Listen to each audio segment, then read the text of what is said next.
এবং আপনারা যারা দেখছেন। আমি জান্নাতুল তারিন রাইসা। আমি কক্সবাজার ইন্টারন্যাশনাল ইউনিভার্সিটির ল ডিপার্টমেন্টের 15তম ব্যাচের একজন শিক্ষার্থী, সাথে বৈষম্য বিরোধ ছাত্র আন্দোলনের একজন প্রতিনিধি, এবং এর সাথে হচ্ছে কি কক্সবাজার সদর হসপিটালের যে একটা আহত নিহতদের সমন্বয়ক সেল আছে তার একজন প্রতিনিধি। আজকে 6 মার্চ বৃহস্পতিবারে কক্সবাজার জেলার আহত ও শহীদ পরিবারকে সহযোগিতা প্রদান করে জুলাই শহীদ স্মৃতি ফাউন্ডেশন উক্ত প্রোগ্রামে কিছু অনাকাঙ্ক্ষিত ঘটনা ঘটে যায়। উক্ত বিষয়ে কথা বলতে যাচ্ছিলাম আমি এবং আমার সহযোদ্ধারা ডিসি স্যারের কাছে জিনিসটা ক্লিয়ার করার জন্য।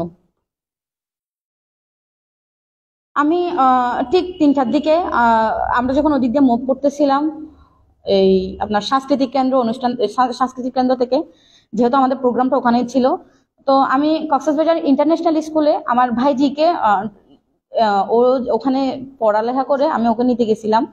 আসার সময় আমি আমার ভাইজিকে দিয়ে এসে আমি ডিসি অফিসে যাচ্ছিলাম, যার কারণে হচ্ছে কি আমার সহযোগিতারা একটু আগে চলে যায়, আমি পরে যাই। পরে আমি কি করছি, ওদেরকে ফোন না দিয়ে আমি চলে যাচ্ছিলাম ডিসি অফিসের 2 তলায়। আমরা সবাই জানি ডিসি স্যারের রুম কিন্তু 2 তলায়। তো আমি যখন যাচ্ছিলাম হঠাৎ করে ডিসি স্যারের রুমের সামনে আবিল হাসান নামের একজন ছেলে আমাকে ব্যাট সাউন্ড দেয়। আমি কোনো কিছুই বুঝে উঠতে পারি নাই। আমি ব্যাট সাউন্ডটা শুনে ওরা ওখানে 5-6 জন ছিল যারা হাসাহাসি করতেছিল।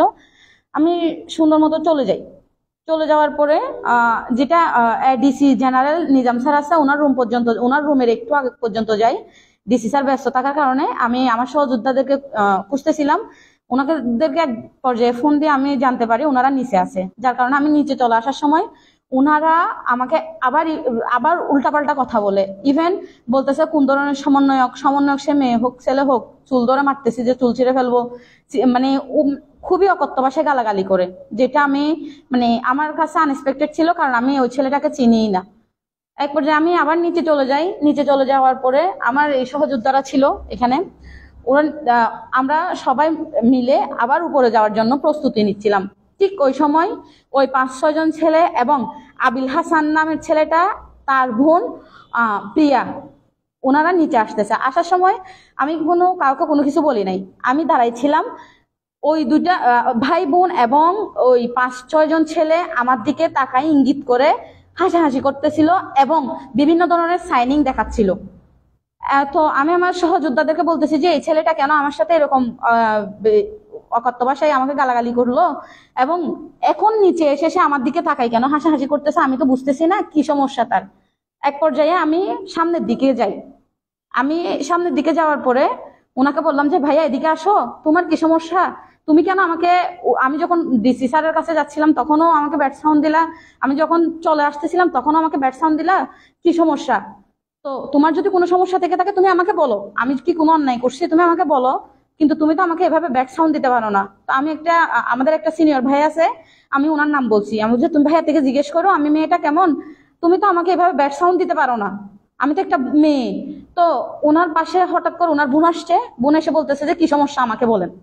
তো আমি বলতেছি যে আপু ঠিক আছে, আপনি যেহেতু বড় আপু, আপনি গার্ডিয়ান, আপনি যেহেতু ভাইয়ের সবচেয়ে বড় গার্ডিয়ান, বাইরে আপনি যেহেতু বোন আছেন, তাহলে আমি আপনাকে আপনার ভাইয়ের নামে এলিগেশন দিচ্ছি।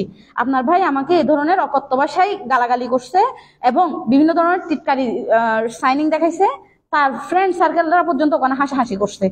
এরকম বলাতে তারা আমাদের 2-1 জন সহযোদ্ধার সাথে ওখানে অলরেডি হাতাহাতি দিয়ে দিচ্ছে, মানে আমার সহযোদ্ধা আমার সাথে যারা ছিল তাদেরকে উল্টা আসে মারতে আসতেছে ওইরকম। তো আমার সহযোদ্ধারা দাঁড়াইছিল, আমি বলতেছি আপনি এইভাবে এখানে আমার সাথে তো বিহেভ করতে পারেন না। ওনার বোন আমার সাথে খুবই রাফ বিহেভ করতেছিল, মানে অনেক অনেক বেশি শাউট করতেছিল। আমি বলছি আপু আপনাকে আমি জাস্ট এলিগেশন দিতে আসছি, আপনাকে আমি এখানে খারাপ 2টা কথা বলতেছি না। আমি কিন্তু ওই ছেলেটা কিন্তু আমার ছোট, আমি তাও ওর ভাইয়া বলে কথা বলতেছিলাম, ভাইয়া কি সমস্যা আমাকে বলো, আমি কি তোমাকে কোনো কিছু করছি কিনা, বা আমি তো তোমাকে পার্সোনালি চিনিও না। আমি ওর বোনকে বলতেছিলাম, বারবার বোঝানোর ট্রাই করতেছিলাম, আপু আপনি আমার এলিগেশনটা শুনেন, আপনি আপনার ভাই থেকে একটাবার জিজ্ঞেস করেন আপনার ভাই আমাকে ব্যাট সাউন্ড দিছে কিনা। উনি কোনোভাবে জিজ্ঞেস করেন, উনি আমাকে বলতেছে যে আমার ভাই কোনো ধরনের ব্যাট সাউন্ড দেয় নাই। তো বলতেছে যে আপনি প্রমাণ করেন। তাইলে আমি ওনাকে বললাম যে সুর যদি চুরি করে, সুর কি কখনো স্বীকার করবে যে ও চুরি করছে? তো আমি বলতেছি যে আপনি ওর থেকে জিজ্ঞেস করেন, আপনি যদি ওর থেকে জিজ্ঞেস করার পরে যদি আপনি ওনার থেকে যদি আনসার না পান, তাহলে ওখানে 2-3 জন সাংবাদিক ভাইয়া ছিল, আমি ওনাদেরকে ফোন করে আনতেছি, ওনারা যদি বলে যে হ্যাঁ এই আপুটাকে ওনারা ব্যাড সাউন্ড দিছে, তাহলে আপনি কি অ্যাকশনে যাবেন সেটা আপনি যান, আর যদি বলে যে দেয় নাই তাহলে আমি মাথা পেতে চলে যাব, কিন্তু আপনি আপনার ভাই থেকে জিজ্ঞেস করেন সে আমাকে ব্যাড সাউন্ড দিছে কিনা। তখন একটা ছেলে চলে আসে বলতেছে যে আপু বাদ দেন। তো আমি তখন ওরা বলছি যে ভাইয়া তুমিও তো ছিলা, তুমি হাসাহাসি করো নাই? তো সে বলতেছে আপু বাদ দেন। তার মানে কি দাঁড়ায়, সে হাসাহাসি করছে। আমি আপনারা চাইলে যদি ডিসি অফিসে সিসিটিভি ফুটেজ থাকে আপনারা ওখান থেকে কালেক্ট করতে পারেন। তার যদি সাউন্ড শোনাও না যায় কিন্তু তাদের অঙ্গভঙ্গি গুলো তো ওখানে দেখা যাবে, আপনারা ওখান থেকে সিসিটিভি ফুটেজ কালেক্ট করতে পারেন। এরপরে তার বোন আমাদের সাথে খুবই শাউট করতেছে, এবং তারা ওই ছেলেটা আরো কয়েকটা ছেলে ওরা ফোনের মাধ্যমে ডেকে আনছে কিনা কি করছে আমি জানি না, ওরা আমাকে মারতে তেড়ে আসতেছে, বারবার উল্টাপাল্টা বিহেভ করতেছে, মানে উল্টাপাল্টা গালাগালি করতেছে।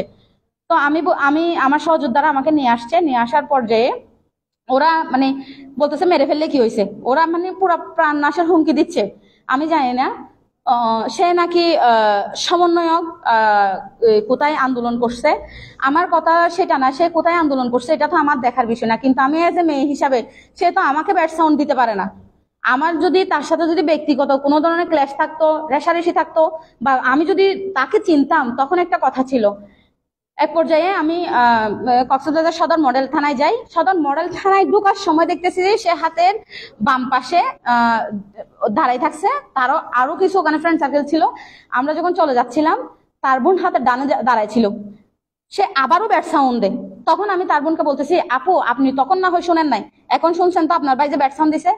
ওর বোন আমাকে সরাসরি বলতেছে আপনি আমার সাথে কথা বলিয়েন না। আমি বলতেছি যে আপু দেখেন আপনি কিন্তু আপনার ছোট ভাইকে লাই দিচ্ছেন, আপনার এই লাইয়ের কারণে কিন্তু ও কিন্তু 2 দিন পরে কিন্তু একটা মেয়েকে র্যাপ করতে 2 বার চিন্তা করবে না, কারণ আপনারা ওরে শাসন করতেছেন না এখন পর্যন্ত, আপনারা ওকে শাসন করুন।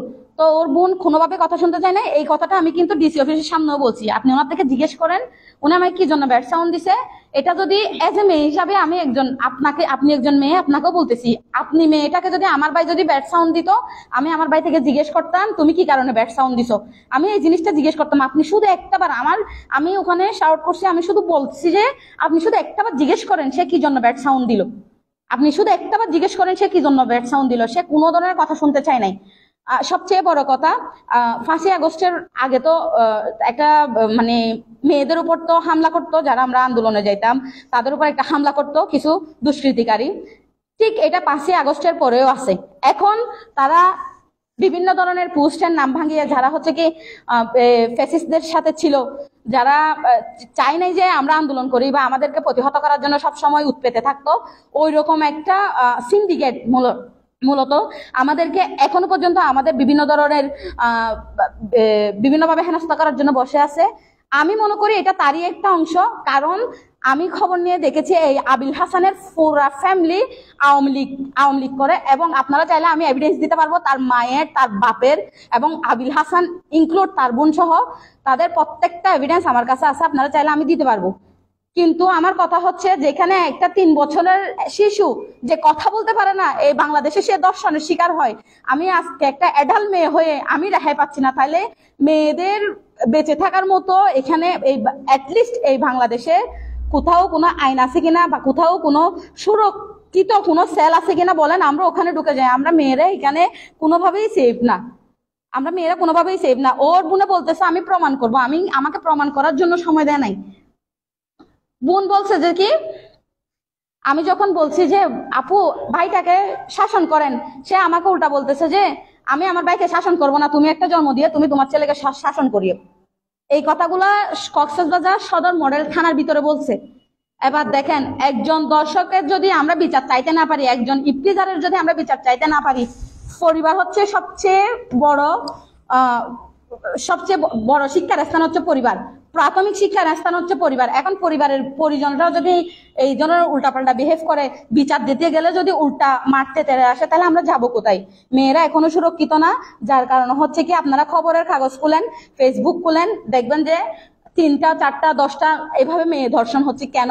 এগুলো আমি মনে করব যে পারিবারিক শিক্ষার অভাব এবং নীতি নৈতিকতার অভাব, এবং বাংলাদেশের যে আইন আছে আমি চাচ্ছি তারে দ্রুত, আপনাদের সবার কাছে আমার আকুল আবেদন, ওরা যেন আইনের আমি নিজে বিচার চাচ্ছি। এখন আমি আইনের প্রতি শ্রদ্ধাশীল, আমি একজন আইনের স্টুডেন্ট।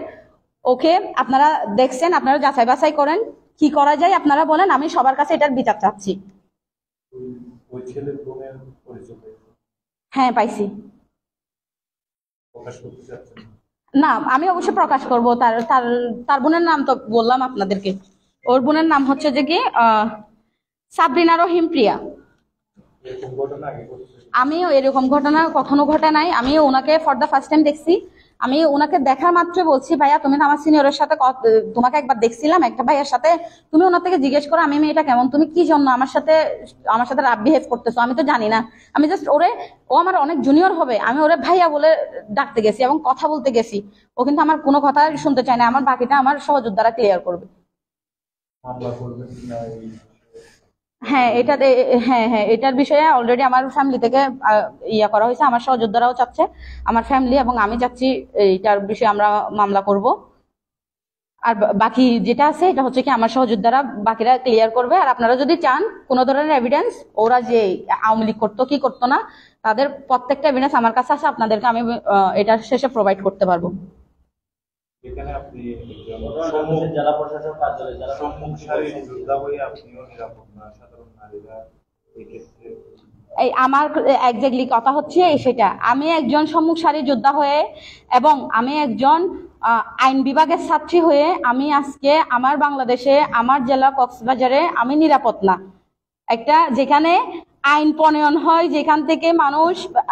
যেখানে মানুষ আইনের সহায়তার জন্য যা, ওই রকম একটা স্থানে আমাকে উল্টাপাল্টা অকথ্য ভাষায় কোনো কারণ ছাড়া গালাগালি করা হয়েছে। তাহলে একটা সাধারণ নারী যারা কোনো কিছুই চিনে না, অবুঝ নারী বা গ্রামের যেগুলো শিক্ষিত নারী বলেন বা শিক্ষিত নারী বলেন, যারা বুঝে না, তাদের কি অবস্থা একবার চিন্তা করেন। মেয়েরা কতটুক নিরাপদ এটা একবার চিন্তা করেন। আমি তো মনে করতেছি মেয়েরা 0%ও নিরাপদ না। আমি আজকের ঘটনার পরে চিন্তা করতেছি মেয়েরা 0%ও নিরাপদ না। যেহেতু ঘটনাটি জেলা প্রশাসক কার্যালয়, সেই হিসেবে জেলা প্রশাসক অবগত করেছেন কিনা তার কাছে কি আছে? আমি যখন গেছিলাম তখন হচ্ছে কি আমাদের ডিসি মহোদয় স্যার খুবই ব্যস্ত ছিল। তো আমরা নিচ থেকে উপরে যাওয়ার জন্য আমাদের একটা প্ল্যানিং ছিল। তো আমরা যাওয়ার আগেই কিন্তু ওনারা আমাদের সাথে একটা ওখানে এই ঘটনা ঘটাই ফেলে, যার কারণে আমরা সরাসরি সদর থানায় চলে যাই। সদর থানা থেকে আসার সময় আমাদের ইফতারের সময় হয়ে যায়। ইফতারটা করে আমরা সরাসরি আপনাদের কাছে শরণাপন্ন হয়েছি। এটা শেষ করার পরে আমরা এটা ডিসি স্যারকে অবগত করবো অবশ্যই। আপনাদের মহতের গায়ে যে অনুষ্ঠান, তাকে কোনোভাবে প্রশ্নবিদ্ধ করতে এই ঘটনাটা ঘটেছে? আমার মনে হচ্ছে সে শুধুমাত্র আজকের ঘটনা বা আজকের যেটা মহৎ একটা উদ্দেশ্য ছিল, আমাদের জুলাই স্মৃতি ফাউন্ডেশন থেকে আমরা যারা অনুদান দিয়েছি বা আমরা যাদেরকে আইডেন্টিফাই করছি যারা আহত ছিল, তো এটা না, এটাকে বিতর্কিত করার জন্য না, সে পুরা আগস্টের যে আন্দোলন ছিল এটা পুরাটাকে বিতর্কিত করার জন্য একটা মহল কাজ করে যাচ্ছে। আমি মনে করতেছি এটা তার একটি অংশ। আপনার সহযোগিতা? হ্যাঁ, উনি বলবে বাকিটা।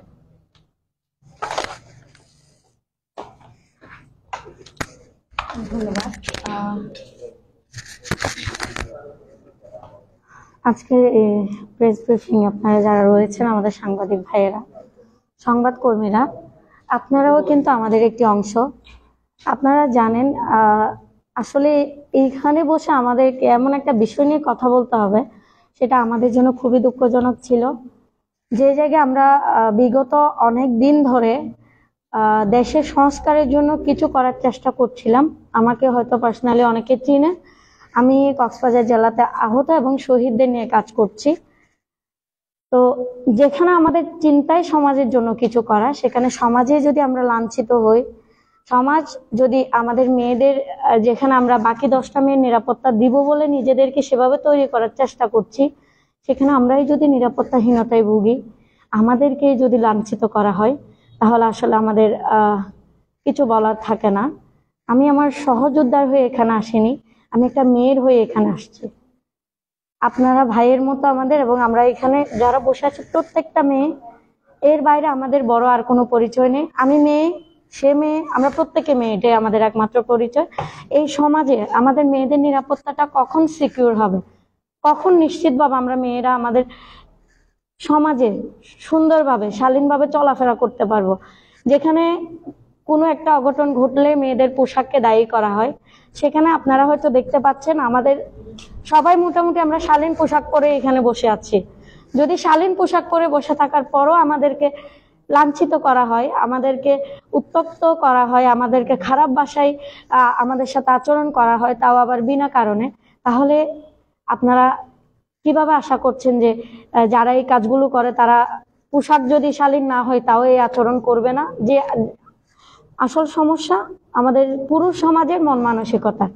আমি জানি না এটা উদ্দেশ্য প্রণোদিত ভাবে করা কোনো কাজ কিনা, তবে এইটুকু বলতে পারি আজকে যেটা হয়েছে আমার সহযোদ্ধা বোনের সাথে, সেটার জন্য আমরা আসলে আমাদের জায়গা থেকে যত দূর সম্ভব আমরা সোচ্চার হব। আমরা জানিয়ে দিতে চাই যে মেয়েরা অবহেলিত না, মেয়েরা নিজেদের অন্ততপক্ষে মান সম্মান রক্ষা করার জন্য হলেও তারা সর্বোচ্চ চেষ্টা করবে, এবং মেয়ে হিসেবে আমার সহযোদ্ধার পাশে আমরা প্রত্যেকেই আছি। ধন্যবাদ।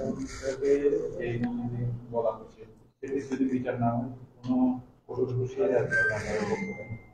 অবশ্যই আছে। এটা আমাদের পক্ষ থেকে বলতে আমাদের নারী সমাজের পক্ষ থেকে কঠোর হুঁশিয়ারি তো থাকবেই।